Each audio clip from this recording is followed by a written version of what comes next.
साधन करने वाले को ये अनुभव होता है, पहला, काम क्रोधादि दोष पहले जितनी जल्दी आते थे, जितना तूफान लेकर के आते थे, अब उतना नहीं आते।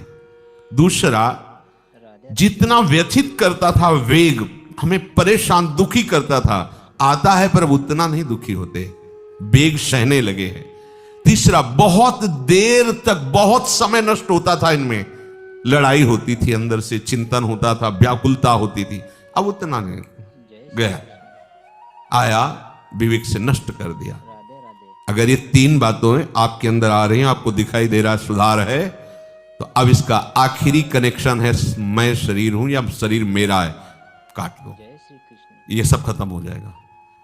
जैसे जैसे भजन मार्ग में आगे बढ़ते हैं वैसे वैसे कम होते जाते हैं। जहां एक काम आदि विकार कम होने लगे, तब साधक को परमात्म शक्ति का और अनुभव होता है। उसी शक्ति से, विवेक शक्ति से शरीर संबंध को ही हटा देता है।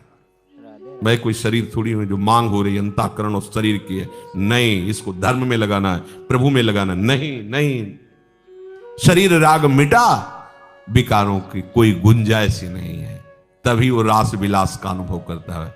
पांचों भूले देह सुधे, तब छठी भावना रास की। पहले तो ये प्रपंच हटे ना, राग हटे ना भोगों का। कभी कभी साधक को ऐसा प्रतीत होता है कि काम क्रोध का वेग पहले से भी अधिक आ रहा है। इसका दो कारण हो सकता है। पहला है कि आपको साधन करते हुए कोई भारी कुसंग हो गया, किसी ऐसे दृश्य को देख लिया, ऐसा संभाषण कर लिया या कुछ ऐसा, तो आपको लगेगा कि पहले से भी भयंकर विकार आ गया, कुसंग। अगर ऐसा नहीं हो, आपका साधन ठीक चल रहा है और फिर आपके अंदर ये बात आई है, तो कह रहे हैं कि जब भोगासक्ति मिटती है तो साधक की बुद्धि पवित्र होती है। पवित्र बुद्धि में थोड़ा भी स्फुरण पहाड़ जैसा नजर आता है, थोड़ा भी दोष उसे बर्दाश्त नहीं होता। अपवित्र बुद्धि में पहाड़ जैसा दोष भी तिनके के भी समान नहीं लगता।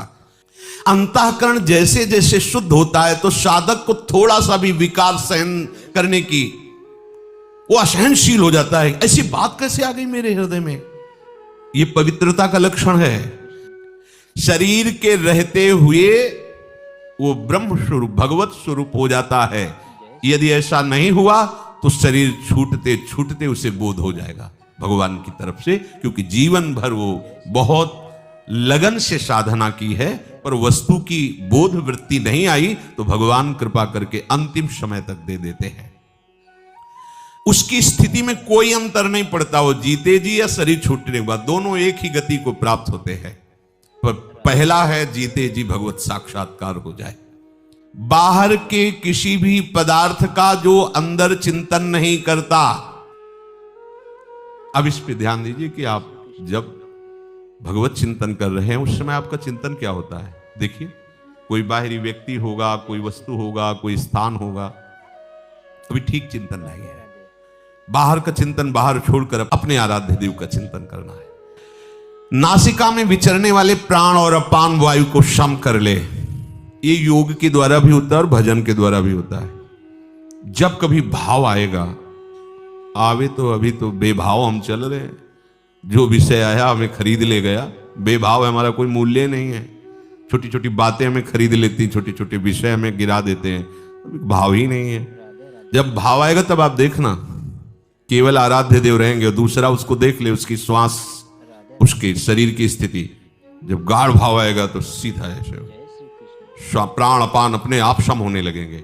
भजन में बहुत बड़ा बल, उसे फुस फुस करने की जरूरत नहीं। प्राणों का सम करने के लिए सम स्वरूप प्रभु हैं, जो भी उनका चिंतन होगा तो आपका सब कुछ ठीक हो जाएगा। एक भजन से ही कुंडलनी जागृत हो जाती है, भजन से ही प्राण अपान व्यान समान उदान पांचों प्राण पवित्र हो जाते हैं।